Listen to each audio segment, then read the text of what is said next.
Welcome back. You're still tuned into Mid-Cap Radar. Let's talk about some primary market action now. Co-working space company WeWork is looking to debut on the D Street. 3,000 crore rupee IPO opens on 3rd October, ends on 7th October. My colleague Reema Tendulkar caught up with WeWork India's MD and CEO Karan Virwani. Listen in to what he had to say. Over the last 8 years, Reema, we've been through a huge journey of growing this industry, investing into it, and today gone to become the largest operator from, definitely a financial standpoint, from a revenue and now profitability standpoint. So in the last 3 years, especially since COVID, the business has become self-sustaining. We're actually generating positive free cash and a high EBITDA that is much more than we need for our capex expansion. So what are your operational cash flows? So as of last year, we ended at close to about a 22% EBITDA margin. This is a fully adjusted EBITDA. At a reported level, we're almost at about 63% EBITDA margins. And roughly about 420 crores of EBITDA on a revenue of close to about 2,000 crores is what we generated, which is, I think, the highest in the industry by far, and also enough for us to sustain a very consistent growth where we're able to deliver both bottom line growth as well as capacity growth. Okay. So what are your expansion plans right now? You're present, you've got 68 centers, 1.14 lakh desks, 8 cities. What are the growth plans?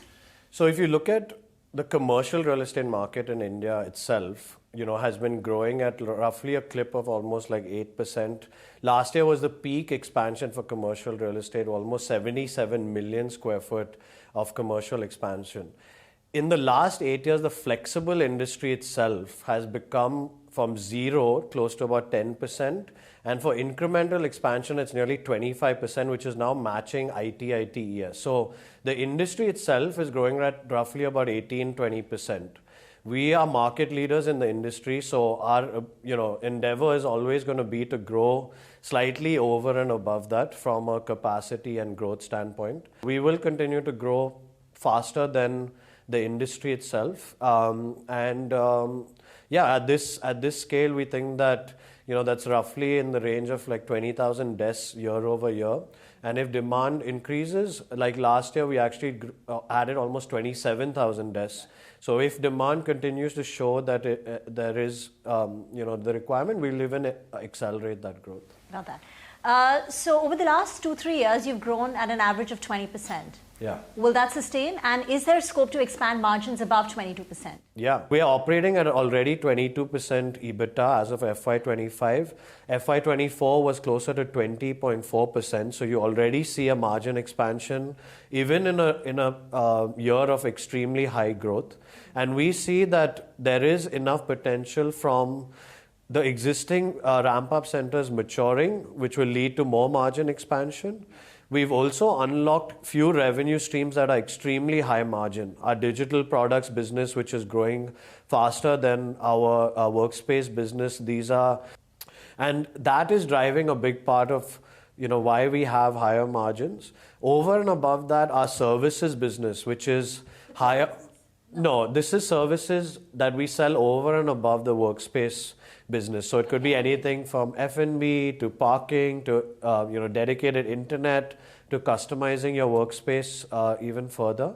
This is at about 11 to 12% of our business, where the industry is roughly about 8%. So all this incremental revenue plus the mature buildings continuing to ramp up and the existing ramp-up centers, we think that there's at least 4 to 5 points of margin expansion still available in the business while growing. Got that. So we'll come to the services business and how you can scale that up further from the current 11-12%. But you're also a premium offering. So on a like-to-like basis, how much higher would your rents be, say, in a grade A office space in Mumbai or Bangalore versus peers? Our pricing is really a factor of where we take space more than anything else. You see that we have a huge building in the center of BKC. We're in the middle of Cyber City. We're in CBD Bangalore, in some of the best business parks like Embassy Golf Links, etc., which are always in high demand. So today our pricing averages close to about 20,000 odd rupees per desk. It's almost or slightly higher than 2 times that of the competition. The India growth stories in Bharat, Yeah. the tier 2, tier 3 cities, and you're present only in 8. And you were just telling us the strategy is to go deeper in the micro markets. Yeah.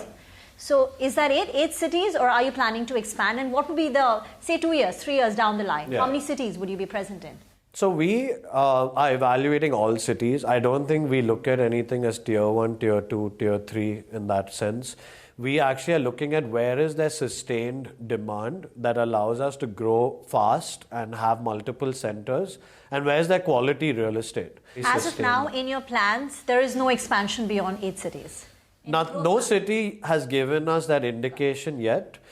If you just look at, Chennai, I'll take Chennai as an example. We only entered last year after 7 years, even though it is a top tier city. And that's really because Chennai's absorption went from 2-3 million square foot a year now to almost 9 million square foot. And in the last year itself, we've opened 3 locations. We've done an extremely large deal for, global tech business also over there. So we're seeing that the market is now ready for us. So yeah, I hope that WeWork is in all cities in India soon, and that's just how much runway we have left from now. So tell us about WeWork Global. Yeah. They're not classified as a promoter. What is their stake and how much will it come down post offer for sale? So WeWork India started off as a first ever franchise location for WeWork in the world. At the start, Embassy owned about 100% of the business, and we invested all of our own capital in actually growing the business, for the first 5-6 years. It was only in 2020 that WeWork Global came in and actually, at a time where the company really required money, took that leap of faith and actually gave us about $100 million at that point in time, which allowed us to get through COVID and, get through all of those tough times. They are not a promoter. Embassy continues to be the clear promoter, and it will be for the sustainable future.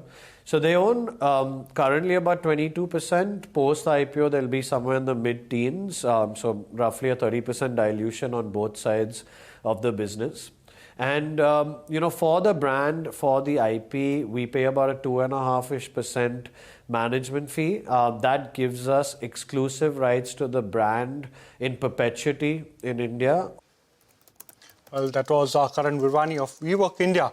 IPO, remember, is coming soon. Well, we'll now slip into a short break. We'll get you more on the markets and stock-specific action on the other side. Stay tuned.